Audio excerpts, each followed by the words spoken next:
ഞങ്ങൾ മുന്നോട്ട് പോകുന്ന സമയത്ത് ഞങ്ങൾക്ക് ചില തടസ്സങ്ങളുണ്ടായി. അതൊരു പ്രത്യേക സമയത്താണ് ആ തടസ്സങ്ങളുണ്ടായത്. ഗോപാലേട്ടൻ, എനിക്ക് ഏതാണ്ട് 45 വർഷമായിട്ടറിയാം അദ്ദേഹത്തെ. ഞങ്ങൾ മദ്രാസിൽ അന്നും എന്നെ കാണുമ്പോഴുള്ള അതേ ആ സ്നേഹം തന്നെയാണ്. ഈ 45 വർഷം കഴിഞ്ഞിട്ട് അദ്ദേഹം ഇപ്പം കാണുമ്പോഴും അതേ ചിരിയും അതേ. പിന്നെ ഇതിലൊരു മനസ്സ് വേണം, ഒരു സിനിമയെ സഹായിക്കാൻ. ഒരു ഗോപാലേട്ടൻ നമ്മളെ വിളിച്ച് ഗോപാലേട്ടൻ ഇങ്ങനെ ഒരു പ്രോബ്ലം ഉണ്ടെന്ന് പറയുന്ന സമയത്ത്, അയ്യോ മണി അത് ഞാൻ കുറച്ച് കഷ്ടമാണ്, നമുക്ക് പിന്നെ ചിന്തിക്കാം, അങ്ങനെയല്ല അദ്ദേഹം പറഞ്ഞത്. അദ്ദേഹം ഒരു നല്ല സിനിമ നിന്ന് പോകരുത് എന്ന് പറഞ്ഞിട്ടാണ് നമ്മുടെ കൂടെ.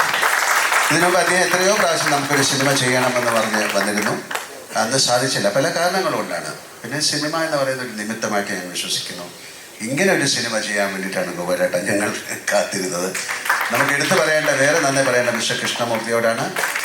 തീർച്ചയായിട്ടും ഗണേഷ് പിള്ള, കൃഷ്ണമൂർത്തിയൊക്കെ വളരെയധികം. ഞാൻ ചോദിച്ചു എത്ര നാളായി വീട്ടിൽ പോയിട്ടുണ്ട്. അപ്പോൾ പറഞ്ഞു 3-4 മാസമായിരുന്നു.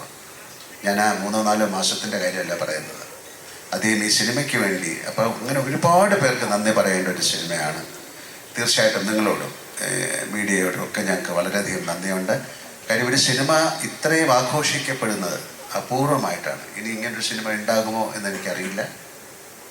ഇത് ഇന്ത്യയിൽ മാത്രമല്ല, എല്ലാവർക്കും ഇതൊരു എന്താണെന്ന് മനസ്സിലാകാത്ത തരത്തിൽ. ഇന്ന് ഞാൻ ബാംഗ്ലൂരിൽ നിന്നാണ് വരുന്നത്. 1350 സ്ക്രീനുകളിലാണ് ഈ സിനിമ അവിടെ കളിക്കുന്നത്. അത് നമുക്ക് വിശ്വസിക്കാൻ പറ്റില്ല. അപ്പം ഞങ്ങൾ വരുമ്പോൾ മിഡിൽ ഈസ്റ്റ്, UAE-ലേത് 1000 ഒന്നുമല്ല. എത്രയാണ് ആന്റണി? 1000 നമ്പർ പറയാൻ നമുക്ക് പറ്റുന്നില്ല, അത്രയും. അതുപോലെ ജർമ്മനിയിൽ. എന്തായാലും ഇങ്ങനൊരു വലിയ സിനിമ, ഇതൊരു നിമിത്തമാണ്. ഇത് സംഭവിക്കേണ്ടതായിരിക്കും. അല്ലെങ്കിൽ നാളെ കഴിഞ്ഞിട്ട് ഈ സിനിമയുടെ കാര്യം എനിക്ക് പറയാൻ പറ്റുള്ളൂ. We created something big and we are presenting it to you. ഞങ്ങളൊരു കാര്യം ഉണ്ടാക്കി, അത് ഞങ്ങൾ നിങ്ങൾക്ക് തരുന്നു. ഇതൊരു എൻ്റർടൈനർ ആണ്. ഒരു എൻ്റർടൈൻമെൻറ്റ് ഉണ്ടാക്കുക എന്ന് പറയുന്നതാണ് ഏറ്റവും വലിയ പ്രയാസം. ഇപ്പം നമ്മൾ ഈ സിനിമ കണ്ടിട്ട് നിങ്ങൾക്ക് ഇതിൽ കലാമൂല്യം എന്താണ് എന്ന് ചോദിച്ചു കഴിഞ്ഞാൽ, ആ സിനിമയുടെ മേക്കിംഗ് ആണ് അതിൻ്റെ കലാമൂല്യം. നിങ്ങൾക്ക് ആ സിനിമ കണ്ടുകൊണ്ടിരിക്കുന്നതാണ് അതിൻ്റെ കലാമൂല്യം. അത്തരത്തിൽ വളരെയധികം വിയർപ്പും രക്തവും ഒക്കെ ഒഴുക്കി ഉണ്ടാക്കിയൊരു സിനിമയാണ്. ആ സിനിമ നന്നാകട്ടെ എന്ന് ഞാൻ പ്രാർത്ഥിക്കുന്നു. കാര്യം അതിൻ്റെ പുറകിൽ ഒരുപാട് പേരുടെ പ്രാർത്ഥനയുണ്ട്. രാജു പറഞ്ഞ പോലെ ആ സിനിമയ്ക്ക് വേണ്ടി ഒരു ഗ്ലാസ് വെള്ളം ഞങ്ങൾക്ക് കൊണ്ടുതരുന്ന ഒരു പയ്യൻ പോലെ എന്നെ കാണുമ്പോൾ ചോദിക്കും, സാറേ സിനിമ എന്തായി? കാര്യം ദാറ്റ് കൈൻഡ് ഓഫ് കമ്മിറ്റ്മെൻറ്റ് അതൊരു വലിയ അത്യപൂർവമായിട്ട് കിട്ടുന്ന കാര്യമാണ്.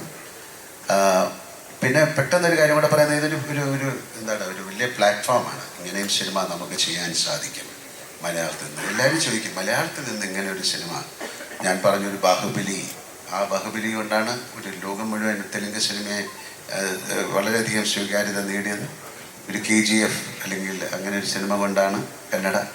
അതുപോലെ പിൽക്കാലത്ത്, ഇനി വരുന്ന കാലത്ത് മലയാള സിനിമ ഏറ്റവും കൂടുതൽ അറിയപ്പെടാൻ പോകുന്നത് എമ്പുരാൻ വഴിയാകട്ടെ എന്ന് ഞാൻ പ്രാർത്ഥിക്കുന്നു. ഒരിക്കൽ കൂടി ഇവിടെ ഇരിക്കുന്ന എല്ലാവർക്കും നന്ദി പറയുന്നു.